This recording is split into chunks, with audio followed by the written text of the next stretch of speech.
.380 ACP versus .22 long rifle, and today we have our Aguila ammunition. Some people pronounce it Aguila, but what we have here is a .380 ACP ball round versus a solid point .22 long rifle. And what I'm trying to do today is try to make the .22 rival the .380 ACP the best I can. A lot of people will say that you know, with .380 ACP, you don't necessarily want to use a hollow point because you won't get enough penetration, so you might as well use a full metal jacket. And there's a whole bunch of people that use full metal jackets. So I'm going to try our 95 grain Aguila full metal jacket, and I am going to test the .22 long rifle in the hottest ammo that they have, and that's the Interceptor. It's a 40 grain. It's actually rated at, I believe, 1475 or 1480. No, it says 1470 right here. 1470 feet per second out of a rifle. So one thing I'm trying to do is get enough penetration, because oftentimes .22 long rifle does not get enough penetration. I don't know the rated of this 380 because it doesn't say on the box. But on the box it does say that our .22 long rifle is rated at 1470 feet per second. I'm hoping to maybe break 100 foot-pounds energy out of that .22 pistol here. I haven't done that yet. I've gotten real close, but not quite. So for our .22 long rifle, I'm going to use our Taurus TX22, and I'm going to use our Smith & Wesson Shield EZ for our .380 ACP. So we're going to go through the chronograph, see what kind of velocity and accuracy we get at the same time. Then I'm going to hit my 10% clear ballistic block here. I'm just going to go into plain clear ballistics to see what the best potential is of these cartridges, and after that I'm going to do more of a real world simulation. I'm going to put 4 layers of denim, heavy denim, up on the first 3-inch here that represents our pectoral muscle. Not really needed for a test like this because we're not testing hollow points, but you know, why not do it just to stay consistent. And after 3 inches here, we'll have a 1/4 inch of a medium density fiber board to represent hitting ribs or sternum. That'll be more of a real world simulation. And then after that, I am going to shoot our steel, see what kind of practical accuracy, controllability, and all of that I can get with these. So let's get started with this test. All right, first up we have our .380 ACP. I did just look at Aguila's website, and they show 945 feet per second is our rating for this .380 ACP. 95 grain. So I'm about 5 yards from the target, 4 yards from the chronograph. Let's see how close we get to 945 feet per second from my Smith & Wesson Shield EZ here. 899. 902. 897. 863. 927. I was holding center, and most of them shot a little bit to the right for me. That's pretty interesting. Definitely not rated velocity, and with this 3.68 inch barrel, you should have got it with that. So our .22 long rifle, this is rated at 1470 feet per second. I'm hoping to break 1060. If I can break 1060 feet per second out of this pistol, I'll have 100 foot-pounds energy. Let's see what we get here.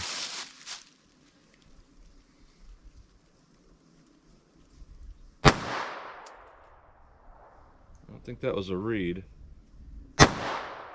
1035. 1104. 1110. 1075. 1051. I think our average did beat that. So this is, even at 1050, this is the most powerful .22 long rifle I've ran through this pistol. It's looking good. So our ballistics gel block, see what we get with these. All right, our best potential here, .380 ACP, 95 grain FMJ. Let's see what this does. All right, let's try a .22 long rifle here. Let's go take a look.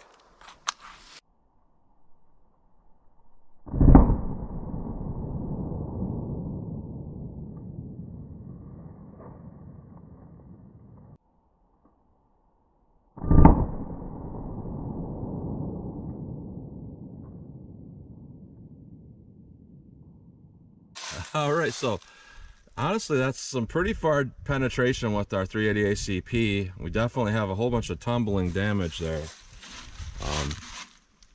We are at 23.5 inches, and my finger might look a little off from where that looks, but the back of the block, along with the camera parallax, sometimes makes it look like it's not quite right. But 23.5. We'll pull these out and do a close-up. I don't need to measure them, so we'll just look at those here in a minute. With our 22 long rifle, we definitely had a whole bunch of tumbling here. We have de-sling in that block there, which I hate to see because I gotta throw away those little pieces there of that block. So you can never remelt them and have it clear when you do that. But we have an adequate penetration of about 13 3/4. So let's put on our denim and our MDF, see how they compare that way. All right, more of our real world test here. The denim shouldn't change anything, but the MDF might. So let's see what we get here. 380 ACP. All right, I thought it went out of the block because I didn't see it right away. I didn't realize it went so far. And that makes sense because if you flatten that nose a little bit, yeah, it could go further. Now, our 22 long rifle does have kind of a flat nose. However, there's a lot less momentum with the bullet weight being so low. So 22 long rifle, let's see what this does. Let's go take a look.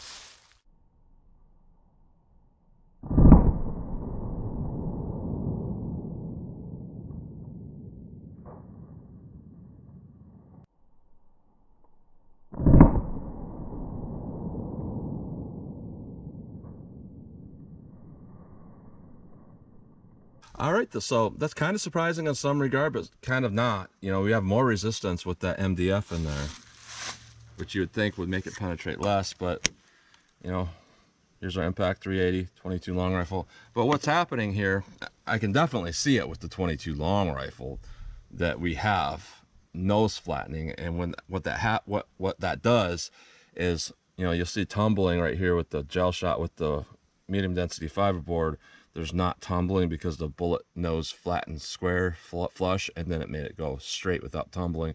So it's going to go a little bit deeper. So with our 22 long rifle, we have a very adequate penetration of about 15 3/4. You might even say 16 inches, but, you know, somewhere around there. So that's very adequate. With our 380 ACP, yeah, our full damage path is 27.5 inches. So I get a lot of people trying to tell me, hey, you know, you might as well use an FMJ if you're going to use, instead of a hollow point, because if you use a hollow point, if it expands, it's not going to penetrate enough. And if, you know, it doesn't expand, it turns into a full metal jacket. And literally every single time I test 380 ACP hollow points that don't expand, they stop somewhere around here, 17 to 20 inches. And yet we've seen this with our FMJ. So I don't necessarily agree that the FMJ is the same as a non-expanded hollow point. I've mentioned that a lot, but let's take a close-up look at these, and then we'll shoot our steel, see what kind of practical shootability I can get with these. All right, here's a close-up look at these bullets here. Here's our plain gel. Here's our medium density fiberboard. With our 380 ACP, this is a completely jacketed bullet. We can tell that by looking at the base of that. It's not plated or anything like that. Some of them are total metal jackets when you're looking at spear bullets and stuff like that, but these are truly full metal jacket, very tough, thick copper. So deformation going through MDF, it's going to be a little bit less than a total metal jacket. But what we do have here is going through our plain gel with our 380 ACP. There's no change to that bullet, and it looks like no change whatsoever to that 22 long rifle there. Now when we look at our 380 ACP and our 22 through our medium density fiberboard here, there is an ever so slight flattening of that tip here. It's very hard to even see, but it is very, very slight. And even though it's not much, it's just a little centered there of that bullet there that's flatter. It made it penetrate further. Now here with our 22 long rifle, 22 long rifles are never jacketed. I've heard CCI's come up with one that is called the uppercut, but for all of history, they've never been jacketed. They've been just copper washed. So what you have is essentially a softer projectile overall. You're going to get a flattening. So compared to the plain gel, our MDF shot with our 22 long rifle significantly flattened that, and it reduced the ability for it to tumble. Therefore, it's going to go a little deeper. So that's a close look at those bullets. All right, I'm about 12 yards from the target. Let's do our practical shootability here. 380 ACP. See how well I can control this.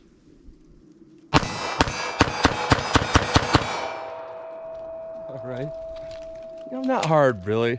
There's a little bit more muzzle flip than what you're going to get with 22 long rifle, but other than that, you know, you're still able to make hits. I get a lot of comments with people saying, Well, you'll miss if you use a 357 mag if you're an old lady, but you'll hit with a 22. And I'm always like, well, the sights aren't bent and the bullet leaves the muzzle before anything happens, so why would you miss, you know? But that's for a topic for another day. 22 long rifle. Let's see what this will do for me.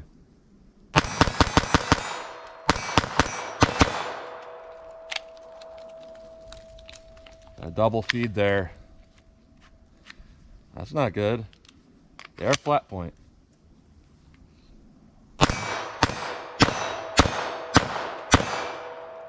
All right, so, you know, they're reliable. It's just, you know, I had that double feed there from, you know, flat point probably hanging up on there. That's one thing to be aware of.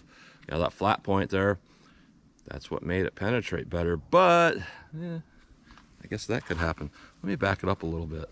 All right, 40 yards from the target, which I find really fun. Let's see if I can make any hits with this. 22 long rifle.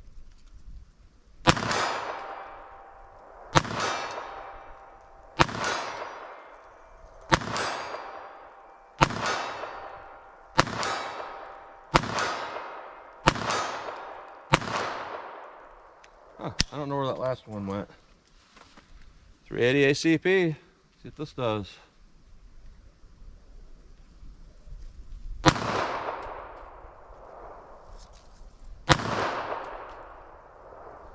I don't know where these are going. Wow. Okay, a lot of people will say, well, that's all you. I'm aiming center mass. I saw one go above the target like 6 feet, which again, parallax down there. You can't necessarily see if the downrange camera's on it. The next one went 3 feet high. So let me aim at the post below the target, holding the target in.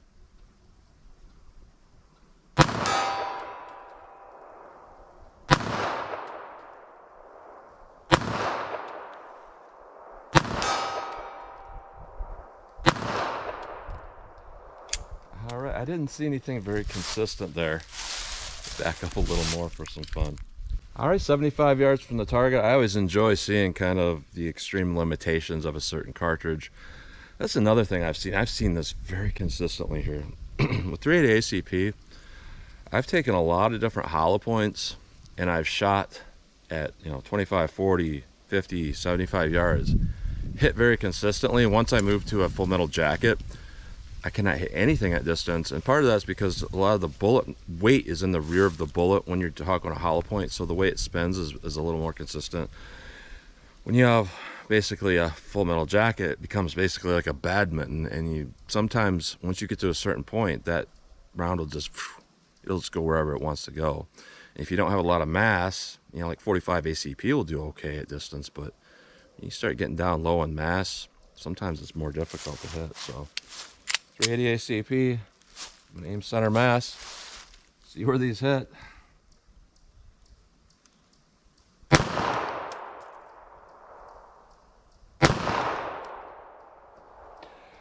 Okay, I'm not making this up. I saw one go 6 feet to the left and one go 6 feet to the right, both about level with the target. So how can you fix that?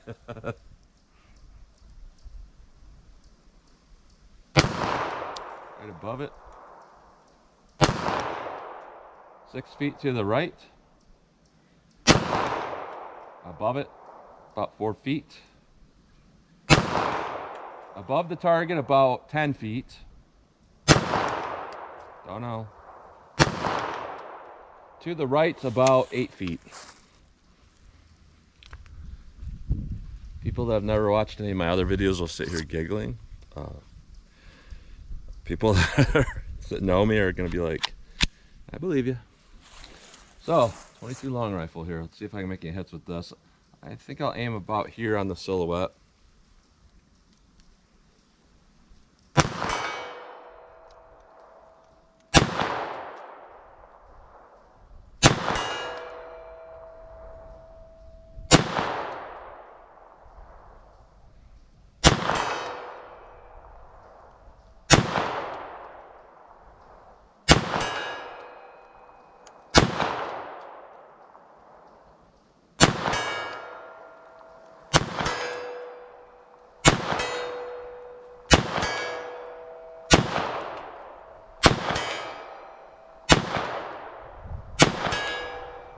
So my hole that hit more consistently was just a little bit low and just a little bit to the left is where I was holding and then consistently hitting, because I was aiming about here, hit a few times, and then I could see some were going a little bit high and to the right, so I go low left on that silhouette and I was able to hit.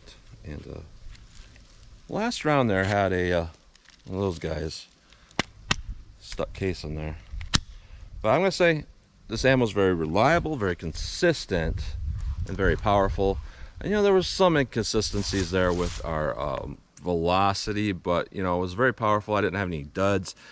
That's the number one thing to look out for, is duds, because if you don't have any duds, then you can kind of explore the ammo line of a particular company a little more and find something within their company that's going to feed a little bit better if you have feeding issues. That's where if you're looking at something like Remington Thunderbolt and you're getting duds, you're not going to get better reliability if you go over to Golden Bullet or something. It's just not going to happen. But with Aguila, they seem to be pretty good here. So the takeaway from this test here is there's a lot of things here that a lot of people say that are not true. Several different things here. One is that, non-expanding hollow point, you might as well use an FMJ. No, caused less damage than a non-expanded hollow point and over-penetrated. We have extreme inaccuracy at any distance. When I use hollow points, I'm hitting that steel 80% of the time from here. And we're not over-penetrating, we're causing a lot of damage. Once in a while we get some expansion where it's too low of penetration. But I'm going to say something here in regards to that penetration here in a moment here. Now with our 22 long rifle here, we had really perfect performance, I would say, other than it just didn't want to feed perfectly in this gun. We had adequate penetration, we had enough penetration, everything looked good. We had decent damage, some tumbling, some bullet nose flattening. Really good overall and good accuracy. Now what I was going to say here about penetration here, as a lot of people will wholeheartedly go by the FBI statistics or the IWBA, International Wound Ballistics Association, a bunch of other different entities that have certain standards, and if a cartridge doesn't meet that standard, they'll be like, oh, it's no good. And a lot of people will see stuff where it's not penetrating to 12 inches in gel, whether it's organic gel or synthetic gel, and they're like, oh, that's trash. And then they'll get something that might look good, like let's say I got a weaker 380 penetrated to 15 inches or something like that. They're like, well, that's perfect. But the thing is, if you go back further, before the FBI statistics were a thing, before the FBI standards, and before that, what you had was you had a lot of studies on different cartridges. And what you would see in some of these studies is that you would see, like, let's say a Full Metal Jacket 380 ACP, 51%, one-shot stop capabilities. This is taken from real-world numbers. Essentially, half the time the Full Metal Jacket failed to stop a threat on a single shot. And then after the fact, it was gel tested, and you get this much penetration, whatever, and it's adequate penetration. There are other cartridges on there that are like, I don't have the list in front of me, but there's hollow point 380 ACPs, several of them, that are inadequate for penetration. They're not hitting anything other than like 9 inches, 10 inches, 11 inches penetration. But if you go back before those standards of the gel testing, what you're seeing is numbers like 62, 65, 68, 75% one-shot stop. Significantly better than the ball ammo. So when I do these tests, I really like to take everything with a grain of salt. I like to get as much information as I can about how well it performs, a cartridge or a cartridge similar to it performs in the real world. I'll compare that to gel testing. I can kind of, if there's not actually listed as statistics, this cartridge does this or that, I can look at the gel, I can look at the penetration, look at the expansion, and draw kind of a conclusion about how well I think it would do. And that's something I do with like 327 Federal Magnum.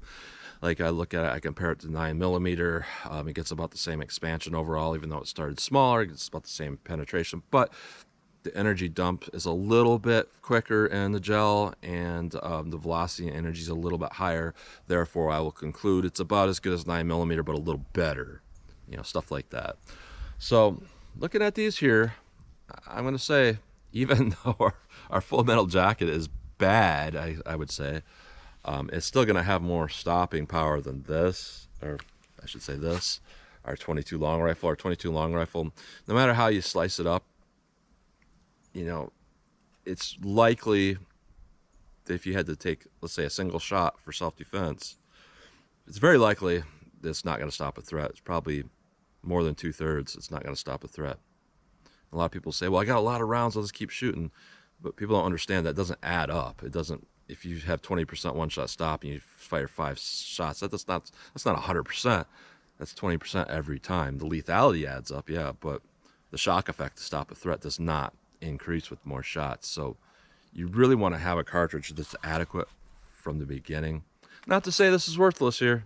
If somebody's trying to harm me and I pull this out, there's a good chance, probably a 90% chance, they're going to back up and be like, nope, that's good for something. So that's what you get today, testing Aguila 22 long rifle versus 380 ACP. The 22 doesn't quite rival the 380, but I guess statistically in our standards and our gel tests, that looks pretty good. So that's what you get today. So as always, comment, share, and like, and thanks for watching.